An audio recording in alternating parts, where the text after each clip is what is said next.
আজকে আমাদের বাড়িতে বিরিয়ানি রান্না হবে, তাই আমিও সকাল সকাল ঘুম থেকে উঠে পড়েছি। এই যা ব্রাশটা করা হয়নি। গাইস তোমরা 2 মিনিট ওয়েট করো, আমি একটু ব্রাশটা করে আসি। আমি ওইদিকে ব্রাশ করতে গিয়েছিলাম, ততক্ষণ এইদিকে রান্না শুরু হয়ে গেছে। আমার কাকিমা এখন আলুগুলোকে ভাজছে, আর এটা হলো চিকেন, যেটা আমার মা ভালো করে ধুয়ে এখানে রেখে দিয়েছে। আর এখানে আছে এলাচ, লবঙ্গ, জায়ফল, জায়ত্রী, দারচিনি, কাজু বাদাম, বিরিয়ানি মশলা, মিঠা আতর, ব্যাস এই কটাই। মানে বিরিয়ানিতে যে সমস্ত মশলাপাতি গুলো লাগে সবগুলোই এখানে আছে। এখন আমার কাকিমা পেঁয়াজ ভাজছে, কিন্তু এরপরে কি করা হবে সেটা আমি জানি না। তার কারণ আমি তো রান্নাই করতে পারি না। এটা আমাকে সবসময় শুনতে হয়, তুই রান্না করতে পারিস না, তুই রান্না করতে পারিস না। পারি না তো পারি না, এতে এত বলার কি আছে? এটাই তো আমি বুঝে পাই না। তোমরাই বলো। আমার কাকিমা এখন চিকেন রান্না করছে, তার জন্য এখন চিকেনের উপর লবণ, হলুদ আর লঙ্কা দিয়ে দিল। এরপরে মশলাগুলোকে চিকেনের সঙ্গে ভালোভাবে হাতা খুন্তি দিয়ে নেড়ে চেড়ে মিশিয়ে নিল। ওহো, চিকেন দেখলেই শুধু আমার খেতে ইচ্ছা করে। এতে আমার কোনো দোষ নেই, চিকেন হয় এমন টেস্টি, যে দেখে তারই খেতে ইচ্ছা করে। কি করব বলো? এরপরে আমার মা আমাকে বললো বসে বসে আর ল্যাদ খেতে হবে না, এগুলোকে পেস্ট করে দে। আমিও যথাজ্ঞা বলে কাজে লেগে পড়লাম।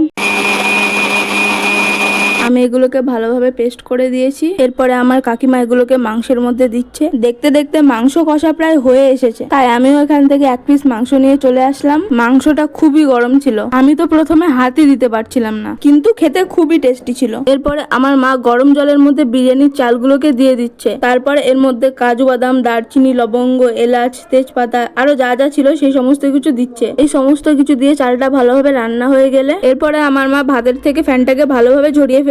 এরপরে আমার কাকিমা ভালোভাবে তেল গরম করে তেলের মধ্যে পেঁয়াজগুলোকে দিয়ে দিচ্ছে, পেঁয়াজের বেরেস্তা বানানোর জন্য। এরপরে হাঁড়ি থেকে ভাতগুলোকে ঢালা হচ্ছে। হাঁড়ি থেকে সমস্ত ভাতগুলোকে ঢালা হয়ে গিয়েছে। ভাতগুলো খুবই ঝুরঝুরে হয়েছিল। ওইদিকে আমার কাকিমার পেঁয়াজ ভাজা প্রায় হয়ে এসেছে।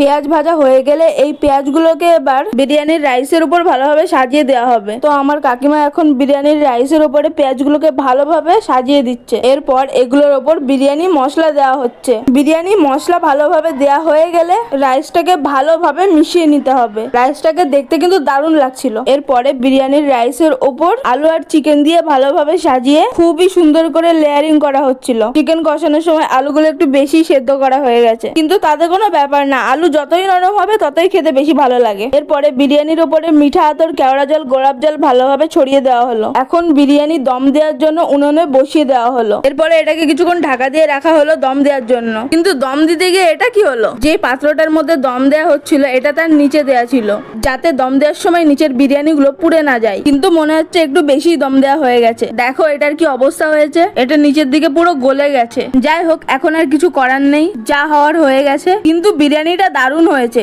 দেখে তো এখন থেকেই আমার লোভ লাগছে। এখন আমার কাকিমা প্লেটগুলোতে একে একে বিরিয়ানি সাজাচ্ছে। এটাকে দেখতে দারুণ লাগছিল, দেখে মনে হচ্ছে খেতে দারুণ টেস্টি হবে। তো আমিও 1 প্লেট বিরিয়ানি নিয়ে চলে এসেছি, কারণ আমার খুবই খিদে পেয়ে গিয়েছিল। বিরিয়ানি দেখে কার না খিদে পাই তোমরাই বলো। আলুটা কিন্তু দারুণ নরম হয়েছিল, আর এটা খুবই মশলাদার ছিল, আর চিকেনটাও খুবই নরম হয়েছিল। আমার তো দারুণ লেগেছিল। সব মিলিয়ে আজকের দিনটা দারুণ কাটলো। তোমরা সাবস্ক্রাইব করো।